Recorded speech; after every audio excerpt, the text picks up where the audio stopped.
So hello everyone, welcome back to my channel achiever BSCB। तो आज मैं जनाब आप सभी के लिए फिजिक्स क्लास 12 का इलेक्ट्रिक चार्ज एंड फील्ड्स का मोस्ट VBI ऑब्जेक्टिव क्वेश्चन लेकर आया हूं।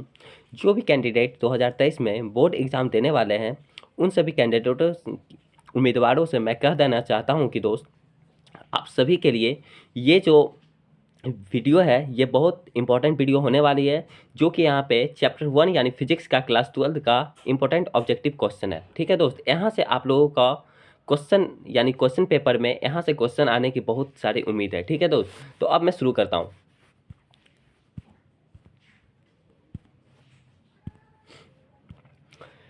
बोल रहा है दोस्त, क्वेश्चन नंबर 1 यही बोल रहा है, the quantum of electric charge in ESU, यानी ESU में इलेक्ट्रिक चार्ज का वैल्यू कितना होता है।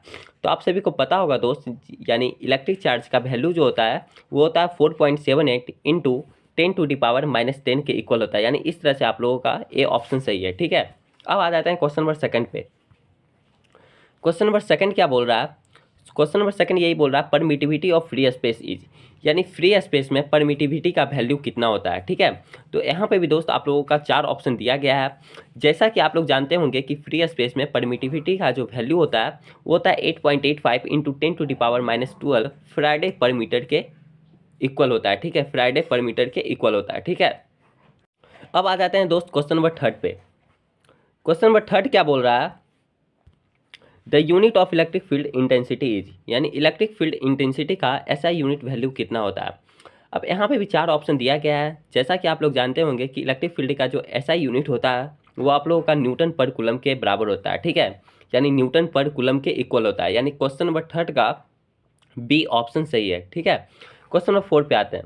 क्वेश्चन नंबर 4 क्या बोल रहा है कि 1 स्टेट कूलम इक्वल्स टू कितना कूलम, यानी एक स्टेट कूलम कितना कूलम के बराबर होता है। यहाँ पर जो आप लोगों का सही उत्तर है वो आप लोगों का डी ऑप्शन सही है। यानी 1 स्टेट कूलम में 1/3 इंटू 10⁻⁻9 कूलम के बराबर होता है इसका मान। ठीक है, इस तरह से आ जाते हैं क्वेश्चन नंबर 5 पे। क्वेश्चन नंबर 5 में क्या बोल रहा है, the number of electrons that should be removed from an uncharged body to have a charge of 1 coulomb each, यानी नंबर ऑफ इलेक्ट्रॉन्स कितना होगा रिमूव करने के लिए कितना चाहिए। यानी किसी भी अनचार्ज बॉडी को अगर 1 कूलम चार्ज अगर उसे रिमूव करवाना है तो उसे नंबर ऑफ इलेक्ट्रॉन्स कितना चाहिए। ठीक है, तो यहाँ पे जो दोस्त आप लोग कैलकुलेट कर सकते हैं इसको। इसका जो सही जवाब होगा क्वेश्चन नंबर 5 का वो आप लोगों का 6 into 25 into 10⁻18 number of electrons इतना चाहिए। समझ रहे हैं ना, इसका वैल्यू आप लोग Q is equal to any एक फॉर्मूला होता है, उससे आप लोग यहाँ पे आसानी से इस क्वेश्चन का जवाब जो है वो निकाल सकते हैं। ठीक है, इस तरह से अब बढ़ते हैं क्वेश्चन नंबर 6 पे।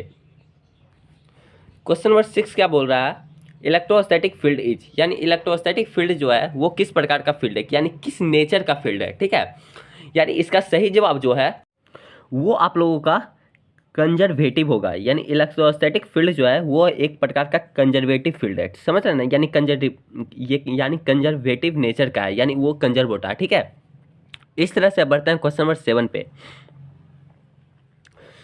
क्वेश्चन नंबर 7 में क्या कह रहा है, charge A and B attract each other, charges B and C attract each other, then A and C में क्या होगा। यानी चार्ज A जो है वो B को अट्रैक्ट कर रहा है, यानी एक दूसरे को अट्रैक्ट कर रहा है, आकर्षित कर रहा है। ठीक है, चार्ज B जो है वो C को अट्रैक्ट कर रहा है, तो A और C में क्या रिलेशन होगा। ठीक है, तो आप लोग दोस्त यहाँ पे भी 4 ऑप्शन दिया गया है। इस तरह से आप लोग का जो सही जवाब होगा वो charge A B and C होगा। समझ रहे हैं ना, यानी A B C, charges A B and C। ठीक है, यानी डी ऑप्शन आप लोगों का सही है। ठीक है, इस तरह से बढ़ते हैं क्वेश्चन नंबर 8 पे। क्वेश्चन नंबर 8 यही बोल रहा है, 1 coulomb charge is equal to, यानी 1 कूलम चार्ज जो होता है वो कितने इलेक्ट्रोस्टैटिक यूनिट के बराबर होता है। यानी आप लोगों का जो सही उत्तर है वो आप लोगों का 3 इंटू 10⁻9 ESU के बराबर होता है। यानी क्वेश्चन नंबर 8 का ए ऑप्शन सही है। ठीक है, क्वेश्चन नंबर 9। क्वेश्चन नंबर 9 ये है, the charge on A body is written as Q is equal to NE, whose E is equal to 1.6 into 10 to the power minus 19 coulomb, the value N will be। यानी किसी body पर जो charge है वो Q is equal to N E है, जहाँ पे E का वैल्यू आप लोगों को दिया गया है तो N का वैल्यू पूछ रहा है, ठीक है। यानी N का वैल्यू क्या होता है दोस्त, ये तो फॉर्मूला ही है। यानी N का जो वैल्यू होता है वो होता है, अब देखिए आप लोगों का इंटीजर वैल्यू हो सकता है N यहाँ पे क्या होता है, इंटीजर होता है। इंटीजर कहने का मतलब कि उसमें जीरो भी इंक्लूड है, उसमें पॉजिटिव भी इंक्लूड है और उसमें नेगेटिव भी इंक्लूड है। तो आप लोग ऑप्शन से यहाँ मिला लीजिए कि आप लोगों का कौन सा ऑप्शन सही है। यानी इस तरह से आप लोगों का बी ऑप्शन सही है, ठीक है, बी ऑप्शन सही है। यानी क्वेश्चन नंबर 9 का बी ऑप्शन सही है, ठीक। क्वेश्चन नंबर 10, क्वेश्चन नंबर 10 यही बोल रहा है, force between to charged particles situated at a distance is r, if distance between the two is made half then the value of electric force will be। यानी question number 10 का जो सही जवाब है वो आप लोगों का ए ऑप्शन सही है, यानी 4F के बराबर होगा, ठीक है, A option. Question number 11, coulombian force is, यानी कोलंबियन फोर्स किस प्रकार का फोर्स है, ठीक है। तो यहाँ पर दोस्त आप लोग जानते होंगे कि कोलंबियन फोर्स जो है वो एक प्रकार का सेंट्रल फोर्स भी है और इलेक्ट्रिक फोर्स भी है। यानी इस तरह से आप लोगों का सी ऑप्शन सही है, ठीक है, बोथ ए एंड बी, ठीक। क्वेश्चन नंबर 12, क्वेश्चन नंबर 12 क्या है, the charge on any substance can not be less than, यानी किसी भी सब्सटेंस पर चार्ज किसके कम नहीं हो सकता है, ठीक है, किस वैल्यू के कम नहीं हो सकता। तो दोस्त आप लोग जानते होंगे कि क्वेश्चन नंबर 12 का जो है वो आप लोगों का सही जवाब जो है वो आप लोगों का ए ऑप्शन सही है, यानी 1.6 into 10 to the power minus 19 coulomb से कम नहीं हो सकता है, ठीक है। Question number 13, when a body is charge its mass, यानी जब किसी बॉडी को हम लोग चार्ज करते हैं तो उसका मास में क्या परिवर्तन होता है, ठीक है। यानी इस तरह से क्वेश्चन नंबर 13 का जो है वो आप लोगों का सही जवाब डी ऑप्शन सही है। क्यों, क्योंकि जब किसी बॉडी को हम लोग चार्ज करते हैं तो उसका मास में इंक्रीज भी हो सकता है और डिक्रीज भी हो सकता है, यानी बढ़ भी सकता है और घट भी सकता है, ठीक है। यानी क्वेश्चन नंबर 13 का डी ऑप्शन सही है।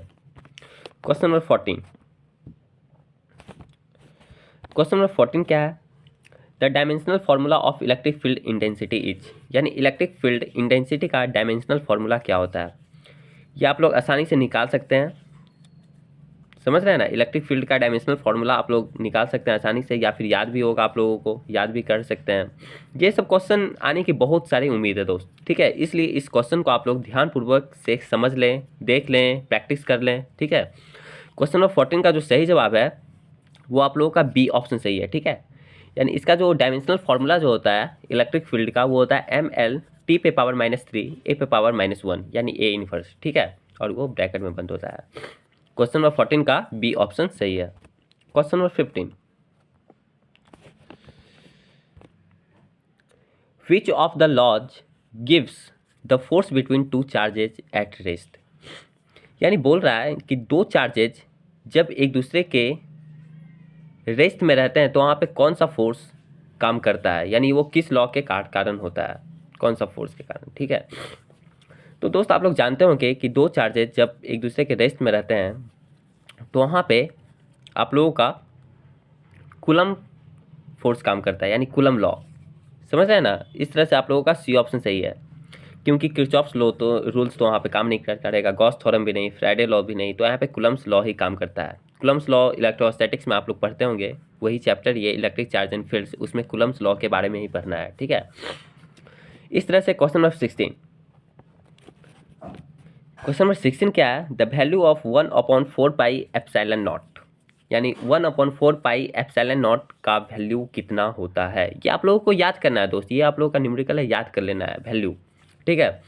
1/4 पाई एप्सिलॉन नॉट का जो वैल्यू होता है वो आप लोगों का 8.85 into 10 to the power -12 newton metre square पर कूलम स्क्वायर के वैल्यू के बराबर होता है, ठीक है। 1/4 पाई एप्सिलॉन नॉट का जो वैल्यू होता है वो कितना होता है, 8.85 into 10 to the power -12 newton metre square पर कूलम्ब स्क्वायर। ठीक है, ये आप लोग याद कर लीजिए, ये सब क्वेश्चन आने की बहुत उम्मीद है 100%। Question number 17,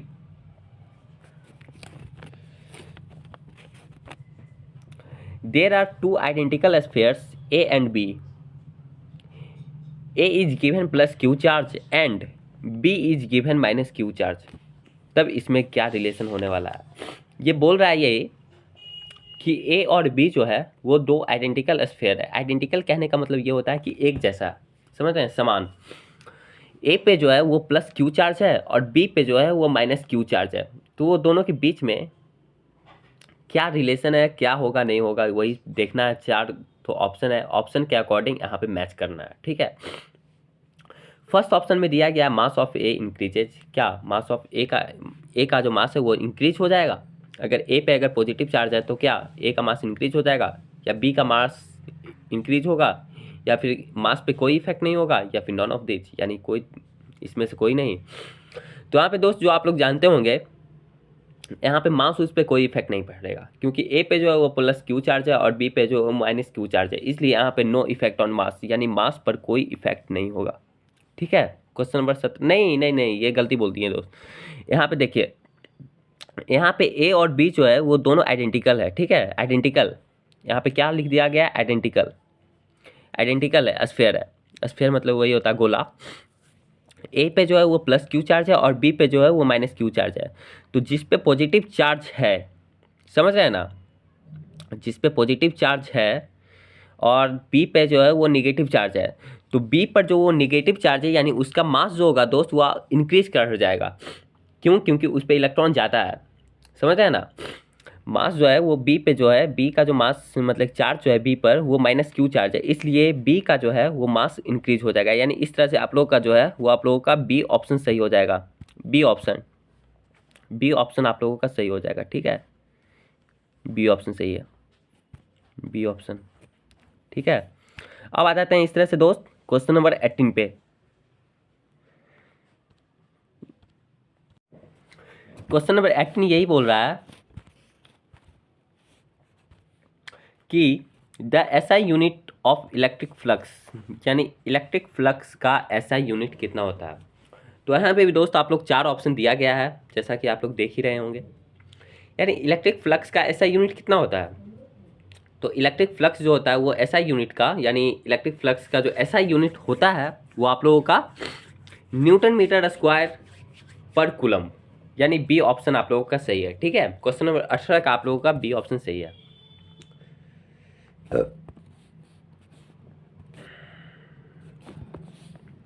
question number 19, the total charge on an electric dipole is, यानी इलेक्ट्रिक डायपोल पर टोटल चार्ज का वैल्यू कितना होता है।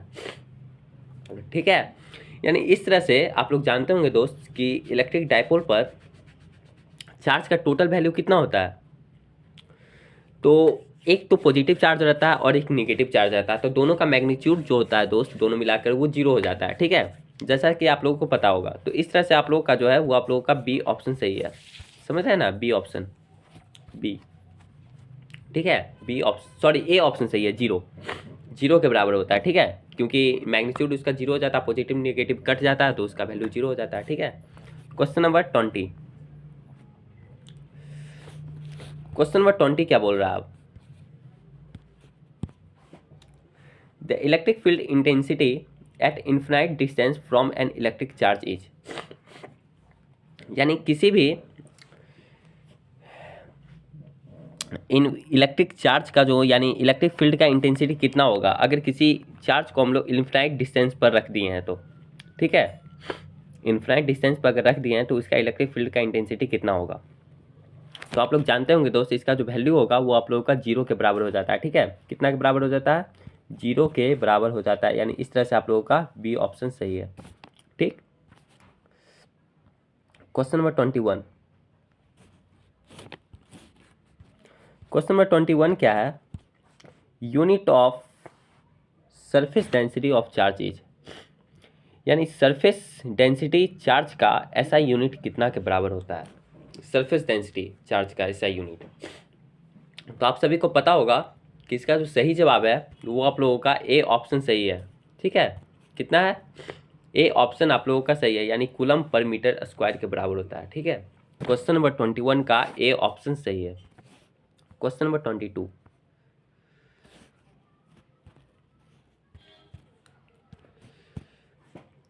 The electric field at A point near an infinite thin sheet of charge conductor is. हाँ तो दोस्त देखिए यहाँ पे इसका वैल्यू कितना होगा, यानी कोई भी इनफाइनाइट थिन शीट है जो कि चार्ज कंडक्टर है, उसके अगल बगल में उसके किसी एक बगल पॉइंट पर इलेक्ट्रिक फील्ड का वैल्यू कितना होगा। ठीक है, यानी इस तरह से आप लोगों का जो है वो आप लोगों का सही ऑप्शन जो होगा वो आप लोगों का सी ऑप्शन सही है। ठीक है, यानी सिग्मा अपॉन 2 एप्सिलॉन नॉट के बराबर होता है। ठीक है, question number 23,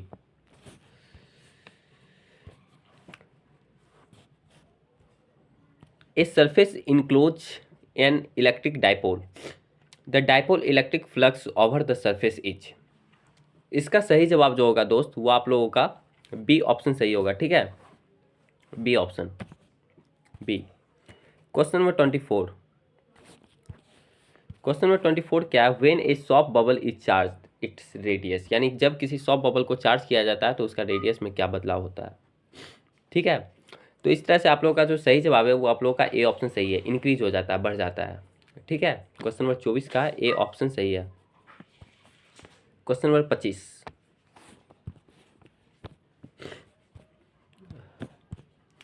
the electric field intensity inside a hollow spherical charge conductor is, यानी होलो स्फेरिकल चार्ज कंडक्टर के अंदर इलेक्ट्रिक फील्ड का इंटेंसिटी कितना होता है। तो आप लोग जानते होंगे दोस्त इसका वैल्यू जो होता है वो आप लोग का जीरो के बराबर आ जाता है, जीरो होता है। ठीक है, ए बी ऑप्शन सही है क्वेश्चन नंबर 25 का। Question number 26, when a body becomes negatively charge its मास, जब किसी बॉडी पर निगेटिवली चार्ज है तो उसका मास में क्या बदलाव होता है। ठीक है, तो वो इंक्रीज हो जाता है। ऐसा क्वेश्चन हम लोग पहले भी कर चुके थे, जो कि देखे थे, ए पे पॉजिटिव चार्ज है, बी पे निगेटिव चार्ज है, तो बी का मास क्या हो जाता है, बढ़ जाता है। वही क्वेश्चन दोबारा आ गया उसी टाइप का। ठीक है, क्वेश्चन नंबर 26 का जो है वो आप लोगों का बी ऑप्शन सही है। क्वेश्चन नंबर 27,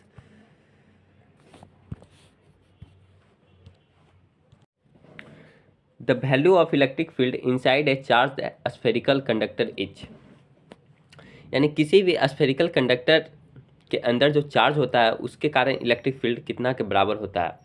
तो आप लोग जानते होंगे दोस्त इसका जो सही जवाब है वो जीरो के इक्वल होता है। ठीक है, जीरो के इक्वल, यानी बी ऑप्शन आप लोगों का सही है। Question number 28,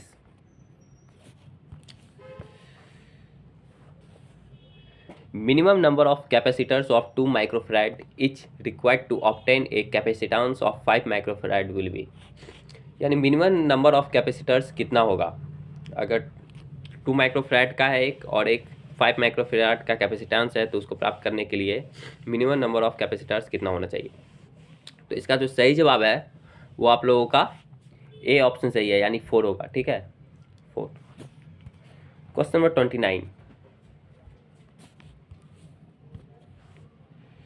surface charge density of a conductor is sigma, electric field near it is, यानी किसी भी कंडक्टर का सरफेस चार्ज डेंसिटी जो है वो सिग्मा है, तो इसके बगल में इलेक्ट्रिक फील्ड कितना के बराबर होगा।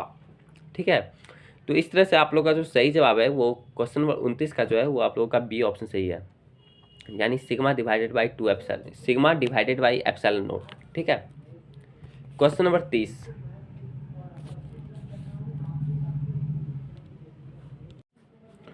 Force of attraction between the plates of A parallel plate capacitor is, यानी पैरेलल प्लेट कैपेसिटर्स के बीच फोर्स ऑफ अट्रैक्शन कितना के बराबर होता है। क्वेश्चन नंबर 30 में यही आप लोगों से पूछ रहा है। तो दोस्त ये फॉर्मूला बेसिक क्वेश्चन है। ठीक है, आप लोग फॉर्मूला जानते होंगे तो इस क्वेश्चन का जवाब आसानी पूर्वक से दे सकते हैं। ठीक है, तो क्वेश्चन नंबर 30 का जो सही जवाब है वो आप लोगों का ए ऑप्शन सही है, यानी माइनस क्यू स्क्वायर अपॉन में 2 एप्सिलॉन नॉट ए के बराबर होता है, ए के। ठीक है, क्वेश्चन नंबर 31, क्वेश्चन नंबर 31 क्या बोल रहा है, if the surface is parallel to the electric field in this case the electric flux is, यानी अगर सरफेस के पैरेलल इलेक्ट्रिक फील्ड है तो इस केस में इलेक्ट्रिक फ्लक्स कितना होगा। तो आप लोग जानते होंगे दोस्त, इसका जो सही जवाब है वो आप लोगों का बी ऑप्शन सही है, यानी 0 के बराबर होता है। ठीक है, 0 के बराबर, बी ऑप्शन सही है। समझ रहे हैं? Question number 32, Debye is the unit of, Debye किसका यूनिट होता है आप लोग जानते ही होंगे, इलेक्ट्रिक डाइपोल मोमेंट का यूनिट होता है। ठीक है, यानी क्वेश्चन नंबर 32 का सी ऑप्शन सही है। कौन सा ऑप्शन? सी ऑप्शन सही है। Question number 33, the electric constant of an insulator can not be, यानी इंसुलेटर का डाइलेक्ट्रिक कांस्टेंट कितना के बराबर नहीं हो सकता है। तो आप लोग जानते होंगे दोस्त, इसका जो सही जवाब है वो आप लोग का क्वेश्चन नंबर 33 का इन्फिनाइट होगा, यानी डी ऑप्शन सही है। ठीक है, D infinity. Question number 34, the permittivity of vacuum is, यानी वैक्यूम का परमिटिविटी कितना होता है? कितना होता है? अरे less than 1 but not equal to 0, यानी 1 से कम लेकिन 0 से, समझ रहे हैं ना, less than 1 but not equal to 0, 1 से कम होना चाहिए लेकिन 0 भी नहीं होना चाहिए। समझ रहे हैं ना, 0 नहीं होना चाहिए और 1 से कम भी होना चाहिए, यानी 0 और 1 के बीच में होना चाहिए। ठीक है, question number 35, the direction of dipole moment is, यानी डाइपोल मोमेंट का डायरेक्शन किधर से किधर होता है? तो आप लोग जानते होंगे दोस्त, जो नेगेटिव चार्ज से पॉजिटिव चार्ज की ओर होता है। ठीक है, यानी इस तरह से आप लोगों का ए ऑप्शन सही है, from negative charge to positive charge, यानी नेगेटिव चार्ज से पॉजिटिव चार्ज की ओर। ठीक है, डाइपोल मोमेंट का डायरेक्शन होता है क्योंकि ये वेक्टर क्वांटिटी है। ठीक है, question number 36, if the surface is parallel to the electric field in this case the electric flux is, वही क्वेश्चन है। तो इसका भी सही जवाब जो होगा वो आप लोगों का बी ऑप्शन सही होगा, यानी 0। वही क्वेश्चन हो गया दोबारा, फिर हो गया होगा टाइप, तो वही क्वेश्चन आ गया। ठीक है दोस्त, question number 37, if the sphere of bad conductor is given charge then it is distributed on, अगर किसी सरफेस पर बैड कंडक्टर चार्ज का बैड कंडक्टर है तो उसमें तब चार्ज को वो कैसे डिस्ट्रीब्यूट कर सकता है, यानी किस तरह से बांट सकता है। ठीक है, तो इसका जो सही जवाब है वो आप लोगों का डी ऑप्शन सही है, यानी इनमें से कोई नहीं होगा। समझ रहे हैं ना? क्वेश्चन नंबर 37 का डी ऑप्शन सही है। Question number 38, electric dipole moment is, देखिए वही क्वेश्चन आ गया, इलेक्ट्रिक डाइपोल मोमेंट किस प्रकार का क्वांटिटी है? तो आप लोग जानते होंगे दोस्त, वेक्टर क्वांटिटी है। ठीक है, पहला वाला में आ गया था, इसका डायरेक्शन किधर से किधर होता है, तो जब इसमें डायरेक्शन है तो इसका मतलब यही होता है कि वो वेक्टर है, यानी वो वेक्टर क्वांटिटी है। ठीक है, क्वेश्चन नंबर 38 का ए ऑप्शन सही है। क्वेश्चन नंबर 39, क्वेश्चन नंबर 39 क्या है दोस्त, a charge is enclosed by the surface of radius R, if the radius is increased twice of the previous then electric flux will be, क्या होगा इसका? अगर कोई सरफेस का रेडियस आर है, इनक्लोज्ड सरफेस का रेडियस आर है, अगर उसके रेडियस में 2 गुना इंक्रीज कर दिया जाता है तो पिछले से इलेक्ट्रिक फ्लक्स में कितना बदलाव होगा? समझ रहे हैं ना, जब किसी सरफेस का, मान लिया कोई इनक्लोज सरफेस है, उसका रेडियस आर था तो उसमें कुछ इलेक्ट्रिक फ्लक्स होगा, मान लिया जाए इलेक्ट्रिक फ्लक्स ई होगा। जब उसका रेडियस को 2 गुना कर दिया जाता है, बढ़ा दिया जाता है, तो उसके प्रीवियस से इलेक्ट्रिक फ्लक्स में कितना चेंज हो जाएगा? ठीक है, इंक्रीज होगा या डिक्रीज होगा, यही पूछा, या फिर रिमेन्स अनचेंज रहेगा। तो इसका जो सही जवाब है दोस्त वो सी ऑप्शन सही है, यानी कोई बदलाव नहीं होगा इलेक्ट्रिक फ्लक्स में। समझ रहे हैं ना, इलेक्ट्रिक फ्लक्स में कोई बदलाव नहीं होगा, यानी सी ऑप्शन सही होगा। क्वेश्चन नंबर 39 का सी। क्वेश्चन नंबर 40 जो कि आप लोगों का लास्ट क्वेश्चन है इस वीडियो का, by which method electric charge can produce etch, किस मेथड के द्वारा हम लोग इलेक्ट्रिक चार्ज को प्रोड्यूस कर सकते हैं, यानी उत्पन्न कर सकते हैं? तो इसमें सारा मेथड होगा, फ्रिक्शन के द्वारा भी हम लोग कर सकते हैं प्रोड्यूस, इंडक्शन के द्वारा भी, ए और बी तो होगा ही, तो ऑल ऑफ द एबव हो जाएगा, यानी डी ऑप्शन आप लोगों का सही हो जाएगा। ठीक है, डी ऑप्शन प्रोड्यूस। ठीक है, यहाँ पे सी ऑप्शन दे रहा है both and B, all of the above भी होगा दोस्त। ठीक है, डी ऑप्शन सही होगा यहाँ पे। तो ठीक है दोस्त, आज के लिए इतना ही। फिर मिलते हैं आप लोगों के साथ अगले वाले वीडियो में। तो आज मैं दोस्त आप लोगों के लिए लाया था इलेक्ट्रिक चार्ज एंड फील्ड्स पे ऑब्जेक्टिव क्वेश्चन, जो कि काफ़ी इंपॉर्टेंट ऑब्जेक्टिव क्वेश्चन था। अगर आप लोग कोई भी बंदे अगर नए जुड़े हैं तो आप लोग इस चैनल को सब्सक्राइब कर लें और बेल आइकन को प्रेस करते हैं, जिससे कि आप लोगों को नोटिफिकेशन मिलता रहेगा। और ये जो सीरीज होने वाली है दोस्त आप लोगों के लिए, केमिस्ट्री का भी होगा, फिजिक्स का भी होगा, मैथ का भी होगा। तो दोस्त ये काफ़ी इंपॉर्टेंट सीरीज होने वाली है वीडियो। डेली आप लोगों का लाइव क्लास भी चलता होगा इसी चैनल पे शाम 7 बजे से। तो दोस्त आप लोग इस चैनल पे बने रहिए और इस चैनल को सब्सक्राइब कर दें, बेल आइकन को प्रेस कर दें, और इससे आप लोगों को बहुत फ़ायदा होगा। ठीक है, यहाँ पे इंपॉर्टेंट क्वेश्चन ऑब्जेक्टिव लाएंगे और आप लोग डेली देखिएगा, डेली प्रैक्टिस कीजिएगा, तो आप लोगों को काफ़ी फ़ायदा होने वाली है। तो ठीक है दोस्त, आज के लिए इतना ही। फिर मिलते हैं आप लोगों के साथ अगले वाले वीडियो में।